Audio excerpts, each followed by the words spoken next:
Eh bien, nous nous retrouvons aujourd'hui pour une nouvelle vidéo, une vidéo tuto sur laquelle je vous propose d'expérimenter un petit peu les palettes de couleurs en pixel art. Alors, pour cette première vidéo, nous allons nous rendre sur le site lowspec.com, palette list, enfin lowspec.com suffira, et après, on va venir ici se promener et chercher une palette de couleurs qui nous intéresse. Alors, moi, l'exercice que j'aimerais vous proposer aujourd'hui, c'est de travailler dans une thématique avec peu de couleurs pour justement bien vous mettre à l'aise avec le fonctionnement et les techniques de pixel art. Donc, nous allons chercher une palette de couleurs relativement simple, celle-ci me paraît pas du tout mal. Alors, une fois que vous en voulez une, vous cliquez sur le nom de la palette et puis vous êtes redirigé ici. On vous propose de télécharger la palette, c'est ce qu'on va faire pour le coup. Nous ici on va la prendre, donc moi je vais pas la prendre comme ça. Vous cliquez sur télécharger, moi je vais utiliser notre méthode, donc je vais devoir la télécharger. On va cliquer sur un des liens ici, en 32 par 32, je vais l'ouvrir, je vais la copier et je vais l'importer directement dans Asprite et je la colle. Donc là je récupère mes 4 éléments de couleur. Nous ce qu'on veut c'est travailler quelque chose de minimaliste pour bien se mettre à l'aise avec les différentes. Donc là je vais revenir sur ce modèle, le modèle me paraît pas mal du tout, je le prends. Vous avez vu j'ai fait clic droit, ouvrir l'exemple et je vais le copier dans presse-papier et l'importer dans un nouveau document sous Asprite. Donc comment je fais ça? CTRL plus N pour ouvrir une fenêtre, je valide d'office et je CTRL V et j'ai directement ici la proposition. Donc là je vais mettre de côté pour pouvoir avoir quelques références visuelles et voir un petit peu comment on peut étudier la palette de couleurs. Et nous ce qui nous intéresse ça va être d'importer directement cette palette de couleurs ici. Alors je clique sur les 3 petits points, non si c'était cela, je dis n'importe quoi, voilà, et on fait importer donc le palette from sprite, quelque chose comme ça, new palette from sprite. Donc là on dit ok, create une nouvelle couleur, tac, et voilà, je supprime et là je me retrouve donc avec cette palette de couleurs. Alors là on voit que sur l'exemple qui est utilisé ici, alors je vais supprimer tout ça, je vais dimensionner un peu la palette, on va se faire une palette de 32 par 32, voilà. On a plusieurs possibilités pour créer des sprites, on crée un torse de robot je dirais, ou d'un personnage. Donc là on utilise les contours, donc on prend la couleur la plus foncée, celle-ci, ensuite on travaille la forme avec la couleur là, ça ressemblera plutôt pour la luminosité ou alors directement la teinte de fond, genre un sol. Et nous on va essayer de faire quelque chose à peu près similaire sans pour autant calquer ce qu'il y a ici. Là je les ai vraiment pris pour référence pour vous montrer un petit peu comment est-ce qu'on pourrait travailler avec, mais nous on va essayer de faire quelque chose quand même de relativement simple. On pourrait partir sur un élément de décor pour un jeu de type RPG, je sais pas, on va créer par exemple un rondin de bois ou quelque chose dans ce style. Je vais créer par exemple une planche ou un début de maison, pourquoi pas de maison aussi. Donc je vais faire quelque chose de plus grand, je vais partir sur le 128 par 128 et on va essayer d'élaborer une petite maison. Alors je vais prendre la couleur la plus claire qui représentera donc le sol, G pour prendre le pot de peinture et je remplis mon fond. Donc ça je vais l'appeler fond. Je fais un nouveau layers, Shift plus N et à partir d'ici je vais venir élaborer donc le contour de ma maison. Alors ça va être très rapide, vous allez voir. On va essayer de CTRL 4 pour avoir justement la grille et on va travailler comme ceci. Donc on va B pour le crayon, on passe à un pixel ici, je clique une fois, je reste appuyé sur Shift, je viens jusque là approximativement. Donc ensuite je veux que ma maison soit pas forcément grande, on va faire une maison à peu près de cette taille là. Donc là j'ai 16-32 pixels. Donc là si je prends la sélection et je double clique sur une case, je sais que ma sélection fait 16 par 16, vous voyez c'est indiqué ici. Donc si je prends une hauteur de 32 pixels ça peut être pas mal. Et à partir de là donc je viendrai élaborer la différente, voilà, comme ça. Petite partie pointue du toit, donc là je suis un petit peu trop haut pour le coup. Donc là je vais en mettre que 8, 2, 3, 4, 5, 6, 7 et 8. Voilà, ça j'arrive pile poil à la moitié. Et je vais pouvoir travailler comme ça en symétrie, je vais vous montrer. CTRL C, CTRL V, Shift plus H pour basculer sur l'axe horizontal. Et je n'ai plus qu'à me placer donc ici. Parfait. Donc là j'ai la façade de ma maison. Alors quelque chose de très rudimentaire, hein, je le redis. Je sélectionne tout, vous avez vu j'étais là. Je sélectionne toute la maison, je reste appuyé sur Shift et j'appuie une fois vers le bas, ça va basculer de 16 pixels. Qu'est-ce que je vais faire ensuite? Eh bien je vais donner un effet 3D.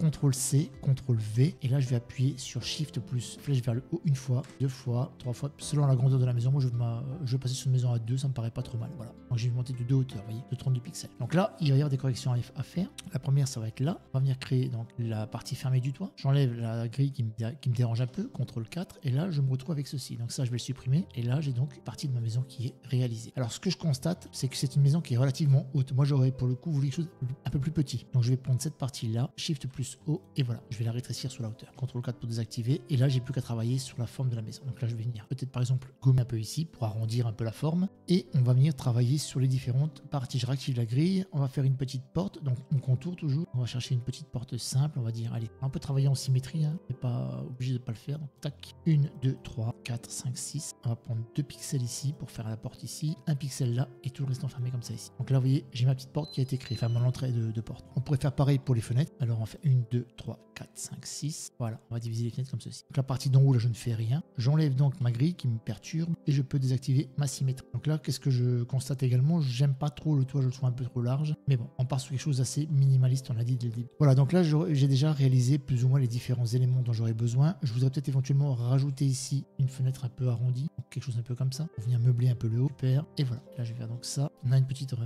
fenêtre arrondie vers le haut, un grenier, enfin peu importe. Partons d'ici, on pourrait s'arrêter là et on aurait fini donc notre travail. Sauf que moi, je voudrais quand même rajouter des éléments, donner un petit peu de profondeur à tout ça et créer un peu plus de relief. Donc il va falloir définir maintenant la matière qui va remplir. Alors ce que je vais faire, je vais venir créer par exemple la porte en marron. Pour venir ombrager un peu la porte, je vais utiliser le vert. Déjà je suis limité niveau couleur. Vous allez voir qu'avec peu de couleurs, on peut faire plein de choses. Donc là, je vais donner un peu de profondeur à ma porte. On va voir comment je vais faire. Alors, je viens simplement dessiner des petits motifs dessus, vous voyez, comme ça. Alors, sans pour autant charger le pixel, parce qu'après ça va avoir l'effet inverse et ce sera pas forcément agréable à regarder. Ouais, déjà là, j'en ai mis un peu trop. Pixel art, c'est avant tout de la parcimonie. C'est hyper important de garder ça à l'esprit. Et on pourrait éventuellement mettre une petite poignée de porte ici, comme ça. On viendrait donc rajouter ici un peu de lighting, par exemple. Rien ne nous empêche, par exemple, de venir mettre un peu plus de renforcer un peu plus les choses en venant dessiner des stries, comme ça, des lignes horizontales ou verticales, peu importe, pour venir marquer un peu la profondeur. Moi, je vais pas le faire pour le coup, mais vous pouvez le faire. Vous pouvez simplement rajouter un point, un pixel par-ci, un pixel par-là. Voilà, donc là, on est bien. On a notre porte qui est faite. Pour les fenêtres, eh bien, ça va être la même chose. Je vais remplir, par exemple, la fenêtre et je vais dire que, eh bien, tout le tour, par exemple ici, je veux que ce soit renforcé, par exemple. Là. On peut venir renforcer les détails. Alors, c'est vrai que j'ai peut-être pu prendre une taille au-dessus pour avoir bien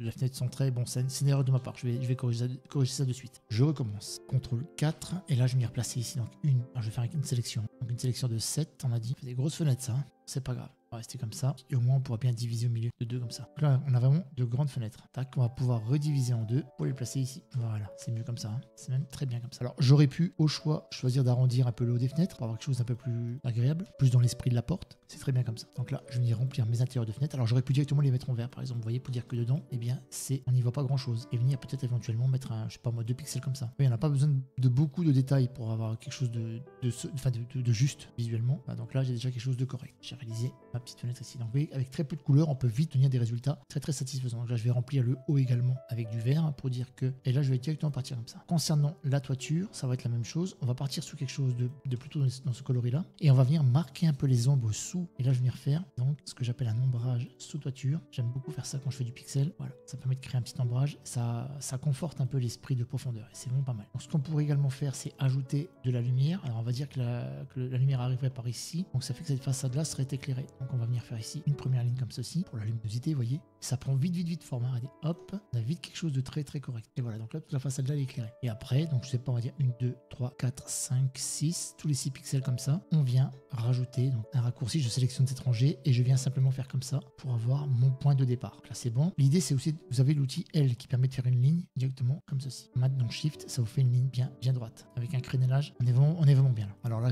voilà. Et là, vous avez vu, j'ai commencé à donner un peu de volume à ma petite maison. Donc, j'ai pas été dans trop le détail, j'ai pas cherché à vraiment détailler la chose, mais il y a beaucoup de choses à faire encore. Vous allez voir ici, par exemple, on peut ajouter de l'ombrage comme ça ici. On pourrait venir également, alors il va falloir y aller encore une fois très très délicat parce que ça va aller très rapide, on n'a pas beaucoup de place. Vous pourriez aussi faire des petites pierres comme ça, vous voyez, qui seraient dessinées sur la maison, auxquelles on viendrait mettre quelques petites formes comme ça à droite, à gauche, et ça viendrait créer une forme de brique dans notre maison. Ça pourrait être pas trop mal. On est assez limité niveau couleur, donc on est obligé de faire avec et de donner un maximum de détails pour que ça rentre très bien. Donc là, si je veux, je peux ajouter aussi de l'ombrage comme ça en dessous. Alors l'idée serait de conserver des valeurs justes. L'ombrage vert, là ce serait la même chose. Un petit coup d'ombrage ici, un petit coup d'ombrage là. On va venir comme ça créer de la profondeur, ajouter du détail. Alors vous allez me dire, mais la façade là, comment est-ce qu'on fait? Eh bien, on ferait pareil, simplement, on viendrait travailler donc avec la couleur foncée. Ce que je vais faire ici maintenant avec vous. Le but étant de ne pas avoir une vidéo trop longue, mais d'avoir quand même quelque chose de relativement juste lorsqu'on crée eh bien du pixel art. On essaie quand même d'avoir vraiment quelque chose de juste. Je pourrais faire comme ça. Ouais, je voulais pas le fermer, mais du coup, je vais pas avoir le choix. Et là, donc tous les 4 pixels aussi. Donc là, vous allez pouvoir venir créer comme ça votre ligne de pixels ici maintenant. Et donc fermer les tuiles. Donc c'est pareil au niveau du lighting ici. On pourrait simplement rajouter du vert. Si on voudrait maintenant ombrer un peu la partie là, pour y rajouter un petit peu de verdure dessus, ça passe. Je vais pas le faire ici, mais vous pourriez le faire sans aucun souci. Donc voilà, on a créé comme ça une petite maison en pixel art. Rien d'extraordinaire, hein, je veux dire, c'est vraiment pour vous montrer à quel point on peut faire des choses simples et efficaces et qui fonctionnent bien. Ça match plutôt pas mal. Pour un petit projet de jeu RPG par exemple, ça pourrait vraiment pas trop mal. Ce qu'il faut bien comprendre, c'est quand on est limité en termes de couleurs, on doit penser déjà avec les ombres ce qu'on ce qu'on va utiliser pour la couleur d'ombrage et ce qu'on va utiliser pour la couleur de lumière. Donc là, pour le coup, la lumière qu'on aura utilisée dans cette vidéo, eh bien, ce sera été la petite couleur là, la plus claire qu'on a. Ensuite, on va utiliser la couleur dite de base pour remplir. Donc ça représentera celle-ci. J'aurais pu aussi remplir la maison de cette couleur-ci devant. Hein. Ça aurait posé aucun souci. Vous voyez, si j'avais fait ça, c'était juste aussi. Hein. On peut utiliser ça ou laisser justement une couleur surexposée. Vous pouvez aussi utiliser de l'ombrage pour venir créer des formes dans la pierre ici. Ça viendra renforcer comme ça encore plus votre pixel, vous allez voir. Et ça vient creuser encore un peu la matière. Vous auriez pu aussi mettre un petit rebord, mais c'est encore une fois, on n'est pas obligé de le faire puisqu'on est assez limité en termes de place. Donc on va essayer de maximiser l'information qu'on veut transmettre. Et bien voilà, ça va terminer notre première petite vidéo tuto sur le